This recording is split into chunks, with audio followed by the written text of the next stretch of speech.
there, everybody. My name is Kate, and welcome to my channel, Trinity Awakens Naturally. So I'm on my way to do my day here, and unfortunately I can't stop and write notes because I do have to be there at a certain time, but there's a powerful download that's coming through, and it's coming through rapid fire, and I wanted to make sure that I got it out of me and into some other format that will be long-term rather than try to remember this 8 or 10 hours from now. So bear with me, if you will.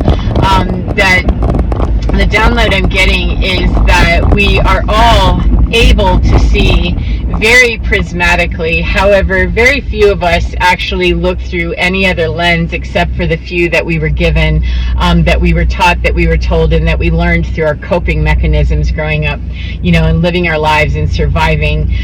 We look through the lenses that we have, we look through the lenses that we know, and we look through the lenses that we were given to see the world. And that would be all the biases, all of our prejudices, all of our programming, all of the things that we learn about our culture, our race, our color, our gender, our job, our expectations as a man, our expectations as a woman, as however we identify sexually or romantically, showing up in our professions, in our money, however all of those things have been defined. When you look across the human collective, truly a lot of people, they really only have a few of the filters that they have, and they heavily identify with them, and they're generally related to the family that they grew up in, the dynamic that they understood. And the greatest good that comes for most people, I'm going to say all people, however, I'm not real fond of doing the all or nothing. We have to account for the outliers. That for most people it's going to be quite relevant and quite powerful to look outside of those perspectives, to look outside of those lenses, to see a greater picture, to understand our multiverse self, to understand our very high vibrational self, our soul self, our spirit self, however you identify that non-corporeal effervescence of us that is universal, it's endless, it's infinite, it has infinite possibilities, and yet we're narrowed down here on earth. And why is that? And for most of us, we get hung up at the door with whatever our biases are, whatever it is that says, well, I'm too old for that, I'm too young for that, I'm too tall, I'm too fat, I'm too white, too black, too something, that we box ourselves in with the labels and the perspectives that we've been given.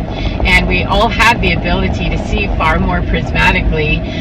However, unless we challenge all of that identification stuff, we're going to see through the lenses that we see. It's like looking through the viewfinder of the old days. That it was a toy that a little cartridge went into, and it had very specific pictures, and you look through and that's what you saw. And instead, if we really move away from, let's throw away the whole viewfinder thing all the way, because it only holds the cartridges that are placed into it, and those are prefabbed. If you look through a prism instead, or you look through a kaleidoscope, or you look through a crystal, then you can see a different reality, a different understanding, different colors, etc. Every single time you look through it, it's going to create something new. It's going to create something different. And that is the infinite space within us has all the ability to do that. But how does that rep into our human experience is that when we narrow ourselves down to looking through very specific filters, we only wear a certain, pair of glasses when we look through here. Many of us, we don't even know that we're limited to just a few pair of glasses.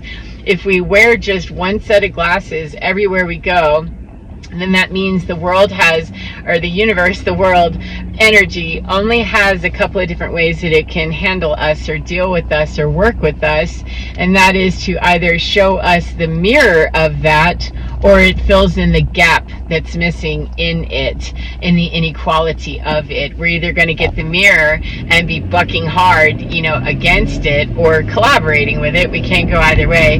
Or we're going to be filling in gaps of power differentials in whatever the perspective or the lens or the glasses are that we're looking through.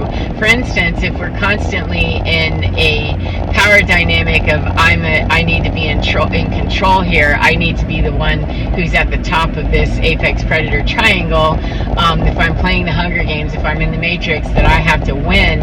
If we have that kind of mentality, and the glasses that we're looking through are always going to be seeing the world through that lens, then we're going to be meeting very often we're either going to be meeting other people who are willing to do battle with us, or we're meeting the underlings who will fill in the gap that we need to bring balance to our equation. And the equation of I'm taking more because I'm overpowering and I'm demanding, and the victim who's looking through that lens, that perspective, will answer the gap with, oh, okay, this is my role I fill here. Because the soul, no matter how pristine and clean it is, it can only work within the filters that a person is operating through their ego and through their human identity.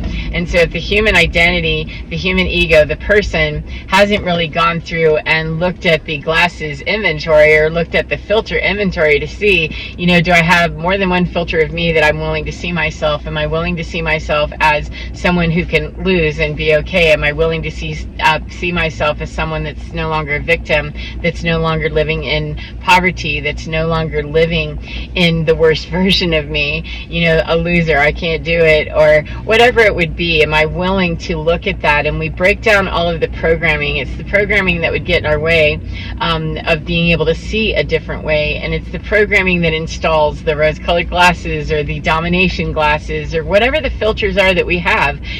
They're pretty predominantly, some themes across the planet of what they are, and they're heavily tied into what we learned growing up. Heavily tied into, intrinsically tied into, for most of us, we've already been defined by the generational trauma we're born into, the lies, the deceit, the delusion that we're born into as an earth being, and then however that narrows down to your particular family situation. It goes along with our cultural identification, our race, our religion, our spiritual practice, our job, our body type, our sexuality, our inclination, to be a particular identity.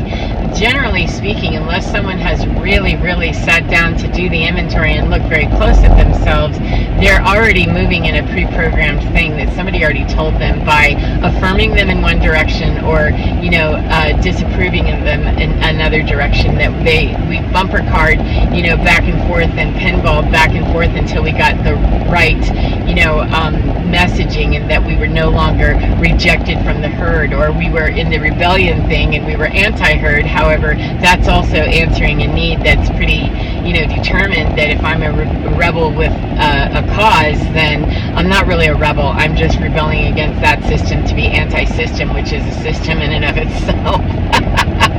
I need to just be a rebel for me. And so the only way that I know of to help deprogram all of that programming is to look at and identify the places where we have, only looked through certain lenses, where we've only been looking through the poverty lens, we've only been looking through the victimization lens, and where we've been meeting that opposition and the brush up is where we're meeting other people who are wearing the same glasses, and we're going to fight over who's right about which glasses they're wearing.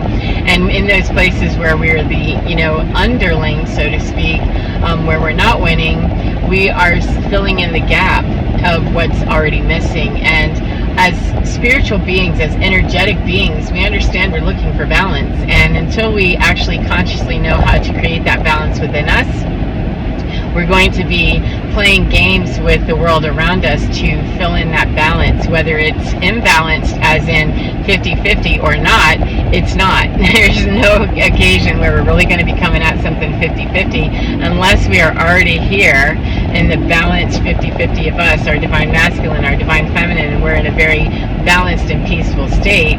We can't really walk out, feeling victimized, which, in the lack lenses, we can't really walk out and reach balance without allowing someone to fill in the gap of what we're missing inside. And that's not healthy exchange. I'm not saying that that's, they're filling in a gap and that's a good thing. You complete me, please don't complete me, because those are trauma bonds. We're meeting people in the pain. We're meeting people in places where I can fill in this gap. Let me do that. And what I'd rather see in relationships for humanity, and what is healthy for humanity, is to not be filling in the gaps of other people and not be, completing them. Let them be complete people, and two complete people come and create a new complete thing, a new complete connection, a new complete experience that's healthy and balanced and very high vibrational. Otherwise, thank you to the magpie. Thank you very much. Otherwise, we're meeting people wearing these, bizarre glasses, and we're not seeing really one another through any kind of lenses that are healthy or that are functional going forward in New Earth. New Earth asks us all to, excuse me, rebirth and to get naked, and raw, authentic, and real, and to release all of the trauma, to release all of the feelings of dismantled and, I just can't, or let me be the dismantler and make sure that I'm on top, to dismantle all of the dismantling, to destroy all of the destruction, to let go of all of that. That is just, it's part of an old cycle that repetitively goes back and forth and tries to fix itself when it's in a broken system, trying to fix itself within the broken system. There has to be a rising up out of that energy. There has to be an ability to rise up and see that that's a broken system that does not serve me. And the way that I come out of that is to reach the balance within me so that I'm not out here mirroring, and bucking and butting heads with other people, that I'm instead mirroring back to them, and they're mirroring to me the best of humanity, the best of the 5D coming through the reality of 3D that is moving quickly into the age of Aquarius, that we are transitioning. And anybody that can lose the lenses, lose the glasses, lose the biases, lose the prejudices, lose the ideas of I know who I am, 1133, I want to talk to people who tell me they don't know who they are, and they mean not I don't know who I am as in I'm lost as hell. I mean, I don't know who I am today. I'm discovering myself in a brand new way, and I'm willing to see myself through a multiverse lens. I'm willing to no longer look through the, old viewfinder with cartridges that were given to me. I'm willing to see something beyond that is experiencing me in a brand new way, and having these beautiful connections with people where we're not completing one another in our trauma spots and our wounding. We are completing a beautiful experience of wholesomeness, sacred union, etc. Even if it's on a bus for 10 minutes with a stranger, to have a beautiful exchange of a smile, to have a nice conversation with a child somewhere, or to just be standing in our own beautiful presence, being a light for somebody else around us who may be really in the dark and, does not have the presence yet to remember that the more we remember those places where we already understand there is no lens, the more we will answer the call for humanity to rise up and bring forward something that is more palatable for the entire population of planet Earth, and all of the different energies that we have here that are supporting us in her rebirth. It is time, for humanity to wake up and remember something better about itself than the worst version of itself. And the only way that we collectively move as a collective energy is to individually make those waves, make those changes, and cast off the glasses, cast off the predispositions, cast off the prejudices, cast off all of the opposition, and let go. And that's a tall order for most of us. We have to work through our ego to do it. We have to work through our trauma and our pain, and we have to be willing to believe that it's possible to no longer live in the story, to no longer live in the generational trauma, to no longer live in all of the brainwashing and the manipulation that we've been told, to look outside of our own identity and say there's something far greater than me. And it's okay to say that without feeling like I'm not enough now. I'm plenty. I am totally good right now. However, I want to know even more about me. I want to know even more of how to experience the beauty that comes through me when I understand my divine energy is endless. It's infinite, and it has an infinite number of ways to beautifully articulate itself out here, instead of re-articulating the same stories of horror, trauma, and drama that we've been doing on Earth. That story's already been written. Let's write some new frequencies, some new songs, and some new stories. So I hope that that's helpful for you in some way, and I hope that you enjoy your day no matter what part of the day you're in. And remember to get within your skin, because you're divine. It is so magical, so gorgeous, and it's absolutely fine. Take care of yourselves, and I will see you again next time. Goodbye, my beautiful friends. Mwah.